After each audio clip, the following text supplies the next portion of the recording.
Hello বন্ধুরা, আমরা তো বাঁচতে থাকা জাহাজগুলো প্রতিনিয়ত সাগরে দেখে থাকি, কিন্তু আপনারা কি জানেন কত ঝুঁকি নিয়ে জাহাজগুলো যাইতে হয়?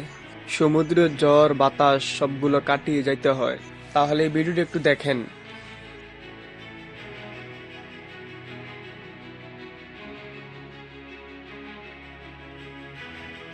এত ঝড়ের ভিতরেও জাহাজটা পুরো স্থায়ীভাবে দাঁড়িয়ে আছে।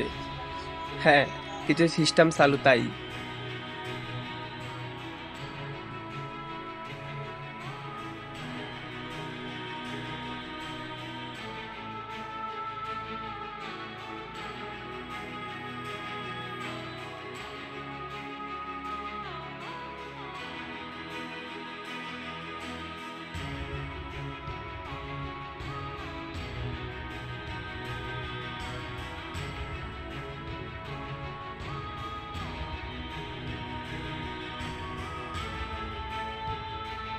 যারা শিবে কাজ করে তারা প্রতিনিয়ত মৃত্যুর মুখোমুখি হয়।